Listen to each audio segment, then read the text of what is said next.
جو ہے کس کیٹیگری میں دیکھا جاتا ہے؟ کیا ان کے مسائل کے حل کے لیے کیا اقدامات اٹھائے جا رہے ہیں؟ اور اس وقت جو ہمارا جو نہری پانی کا ایک ایشو رہتا ہے، بہت ساری شکایات آتی ہیں کہ ہمیں پورا پانی نہیں مل رہا، اور محکمہ نہار کے حوالے سے آپ کیا کہیں گے اس حوالے سے؟ یہ عرض یہ ہے کہ یہ جو مسائل ہیں کسان کے، یہ ہر چیز میں یہ دیکھیں جی، گندم کے مسائل بھی ہیں جو ہمیں کھاد صحیح ملتی، پھر یہ اس کے بجلی کے مسائل ہیں کہ بجلی کے ریٹ زیادہ ہیں، ڈیزل کے ریٹ زیادہ ہیں، یہ مسائل بھی کسان کے لیے ہیں۔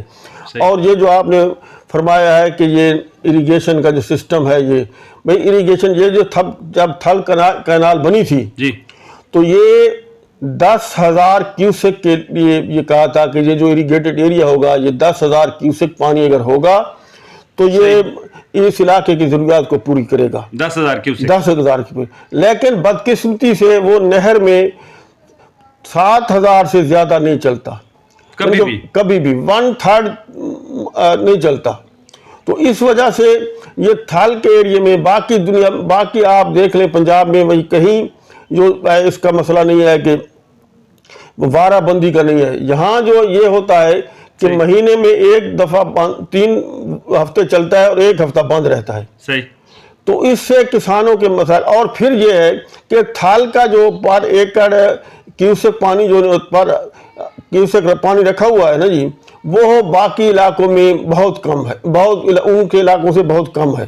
یہ مظفر گڑھ کینال کا جو ہے 6 کیوسک ہے پر 1000 ایکڑ، اور یہاں جو ہے وہ 3.5 کیوسک ہے۔ مطلب اس کا ذمہ دار کون ہے اور اس میں اضافہ کون کروا سکتا ہے؟ بات یہ ہے کہ یہ اس میں پرویز الہی صاحب جہاں وزیر اعلیٰ تھے، انہوں نے ایک پیکیج دیا تھا کہ اس کو اپنا ری ماڈلنگ کرنے کا، یہ تھل نہر کا 2 ارب کا یہ تھا۔ تو اس کے بعد جب انہوں نے کہا تھا کہ یہ پانی اس میں بڑھ جائے گا، جو ری ماڈلنگ ہو جائے گی تو پانی پورا ہو جائے گا، لیکن وہ 2 ارب بھی گئے، ری ماڈلنگ بھی کے نام پہ کھا گئے، پانی وہیں کا وہیں رہا، اضافہ نہیں ہوا۔ تو یہ تو خود ہی کھاتے ہیں، خود ہی کرتے ہیں، اور پھر یہ کہتے ہیں کہ جی سالانہ بندی جو آتی ہے جی نہر کو کہ جی مرمتی کریں گے۔ جب آپ جا کر دیکھ لیں کہ تھل نہر کا جو حالات ہے وہ کیا ہے، وہاں آپ دیکھیں گے کہ وہاں اینٹیں نہیں ہیں، پختہ نہر ہے، وہاں اینٹیں نہیں لگی ہوئی، وہاں انہوں نے یہ مختلف اپنا جھاڑیوں کے ٹہنیاں کاٹ کر وہ لگائی ہوئی ہیں۔ ڈاکٹر صاحب، ہمارے جو اس وقت ممبران اسمبلی ہیں ضلع بکھر کے، اتفاق سے ان کا تعلق بھی کاشتکاری سے ہے، وہ زمیندار بھی ہیں، زمینیں بھی کاشت کرتے ہیں، تو کیا انہوں نے آج تک کس حد تک کردار ادا کیا ہے کاشتکاروں کے مسائل کے حوالے سے؟ ہمارے پانی جو ہے اس تھل کینال کا، اس میں اضافہ کے حوالے سے آپ کیا سمجھتے ہیں، وہ کس حد تک اقدامات کرتے رہتے ہیں، یا کبھی انہوں نے کیا یا نہیں کیا؟ یہ جو ہمارے اپنا المیہ یہ ہے اس ہمارے پاکستان کا، جو آپ دیکھ لیں کہ اسمبلیوں میں زمیندار لوگ زیادہ بیٹھے ہوئے ہیں۔ جب ہم کسی فورم پہ پریس میں یا دوسروں کے ساتھ بات کرتے ہیں تو وہ ہم سے یہی سوال کرتے ہیں جو آپ نے فرمایا ہے کہ یہ جو آپ کے نمائندے ہیں یہ کاشتکار ہیں۔ اصل میں یہ ہوتا ہے کہ ان کے اپنے مفادات ہوتے ہیں، اپنے مفادات کی بات کرتے ہیں۔ یہ کاشتکار کو ریلیف دینے کے لیے کبھی انہوں نے باتیں کم ہی کی ہیں۔ ابھی پچھلے دنوں اس نے ہمارے موجودہ ایم این اے قومی اسمبلی میں کچھ کسانوں کے مسائل کو اجاگر کیا ہے، ڈاکٹر افضل ڈھانڈلہ نے، انہوں نے ڈھانڈلہ صاحب نے کیا ہے موجودہ، اس کے ہم شکر گزار ہیں کہ انہوں نے وہاں زرعی قرضوں کے حوالے سے بھی، ویسے بھی ان کے پانی کے متعلق تو کسی نے نہیں کہا، لیکن زرعی قرضوں کے متعلق کہا ہے کہ یہ ان کو ریلیف دیا جائے۔ اس کے لیے تو ہم شکر گزار ہیں کہ انہوں نے یہ بات تو کہہ دی نا، جو آج تک کوئی نہیں کہتا تھا۔ تو ہمارے پانی کے مسائل کا بھی انہوں نے کبھی ذکر نہیں کیا کہ تھل کے پانی میں ان لوگوں کو کیا مسائل ہیں، کیا کچھ ہو رہا ہے۔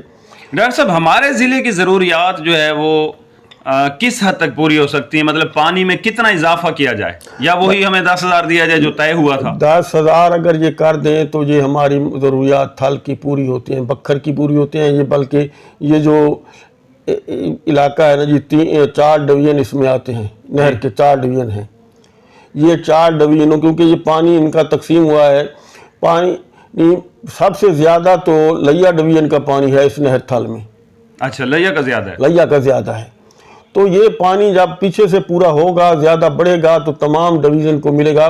اب یہ تو نہیں ہے کہ ہم لئے والوں کا حق مار کے ہم کہیں کہ ہمیں بکھر کو دے دو, صحیح, اور وہ میاں والی والے کہیں کالا باغ ڈویژن کہے کہ نہیں جی یہ ان کا لیا اور بکھر کا ہمیں دے دو. اس طرح خوشاب ڈویژن. اچھا ڈاکٹر صاحب, ہمارے آس پاس یہاں ضلع بھکر میں بھی کی حدود میں بھی میرے خیال میں 2 شوگر ملز ہیں, اور آس پاس جو قریبی اضلاع ہیں وہاں بھی ہیں. یہاں گنا بھی بہت زیادہ کاشت کیا جاتا ہے.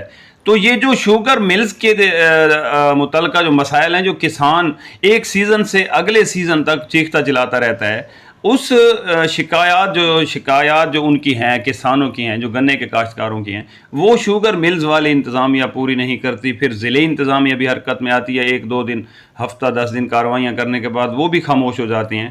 تو بار بار یہ کسان جو ہے لٹ رہا ہے, اس کے مسائل بڑھ رہے ہیں.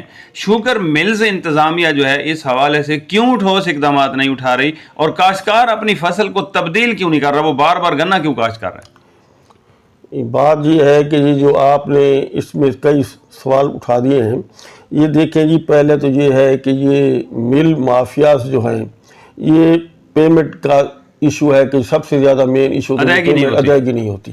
آپ یہ دیکھ لیں کہ ان کا جو ہے سیزن بھی لیٹ شروع کرتے ہیں, سیزن بھی لیٹ شروع کرتے ہیں.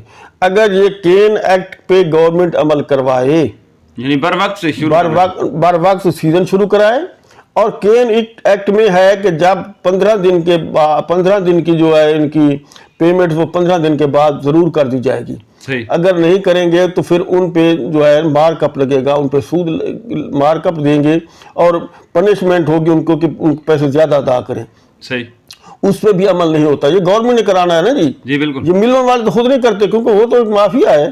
انہوں نے تو اسی طرح کسانوں کے پیسوں سے ان کا یہ کاروبار چل رہا ہے. بالکل ٹھیک. وہ اپنی جیب سے نہیں کرتے, یا بینکوں سے قرضہ لے لیتے ہیں یا زمینداروں کے پیسے دبا لیے اور یہ کام چلتا رہا.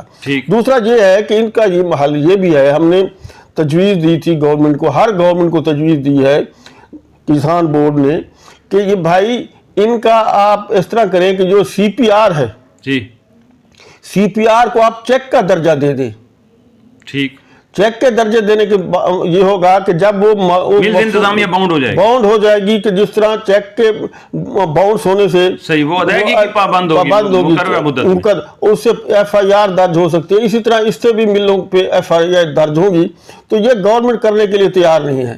صحیح, یعنی آپ یہ چاہتے ہیں کہ جو سی پی آر ہے اس کو ایک باقاعدہ چیک کا درجہ دے دیا جائے, ایف آئی آر درج ہو جائے گی. اگر وہ بار وقت ادائیگی نہیں کرتے تو ان کے خلاف قانونی کارروائی ہوگی, کاشتکار کو ایک تحفظ مل جائے گا. بالکل آپ بجا فرما رہے ہیں. اور اس سے جو ہے دیکھیں ان کا جو پیمنٹ کا اگر یہ 15 دن کے بعد کین ایکٹ کے مطابق یہ اگر 15 دن کے بعد پیمنٹ نہیں کرتے تو ان پہ پنشمنٹ ہونی چاہیے, ان پہ پینلٹی لگنی چاہیے. صحیح. دیکھیں جی سال جو کسان رول جاتا ہے. ڈاکٹر صاحب آپ کیا مطلب پیغام دینا چاہیں گے اپنے یہاں ہمارے جو پولیٹیکل پرسنز ہیں, جو ممبران اسمبلی ہیں, ہماری حکومت ہے, کاشتکاروں کے فلاح کے حوالے سے, ان کے ریلیف کے حوالے سے, اور زراعت کی جو ترقی ہے, جو زرعی معیشت ہماری, اس کی بہتری کے لیے کیا آپ تجویز دیں گے, کیا پیغام دینا چاہیں گے؟ میں یہ عرض کروں گا کہ اس کا جو ہے نا یہ مسئلہ یہ ہے کہ کسان کو ریلیف دیا جائے. جی. کسان کی جو انپٹس ہیں ان کا ریٹس کم کیا جائیں, جو کسان کی ضروریات ہیں ان کے ریٹس کم کیے جائیں, اور اس سے جو ہے نا یہ بجلی کے بل جس طرح بجلی کے ریٹ بھی کم کیے جائیں ٹیوب ویلز کے لیے. ڈیزل کے ریٹ یہ انڈیا کی طرح جس طرح انڈیا میں ہے وہاں ٹیوب ویل کے ریٹ جو ہے وہ کم ہے, اور 6 ماہ کے بعد بلنگ ہوتی ہے ان کی. جس طرح یہ باقی ریونیو آبیانہ وغیرہ اکٹھا کیا جاتا ہے, اسی سٹائل پہ یہ کریں, کیونکہ کسان کے جو ایک ہے اس کے تو مخصوص دن ہوتے ہیں فصلوں کے آنے کے. صحیح. اس کے جیب میں ہر ٹائم تو پیسہ نہیں ہوتا, وہ تو بعض اوقات اپنا روزمرہ کے اخراجات کے لیے اس کے پاس پیسے نہیں ہوتے. ڈاکٹر صاحب گریٹر تھل کینال کے حوالے سے کچھ شکایات سامنے آئی ہیں, اس سے متعلقہ جو لوگ ہیں جو کسان ہیں ان کا کہنا ہے کہ ہمیں جو پانی ہمارا وہ پہلے جو آپ بات کہہ گئے تھے کہ جو ہماری حد مقرر ہے اس سے کئی گنا کم پانی آ رہا ہے گریٹر تھل کینال کے منصوبے میں, اور یہ منصوبہ بھی کافی عرصے سے مسائل کا شکار ہے. مسائل یہ اصل مسئلہ تو یہ ہے کہ اس میں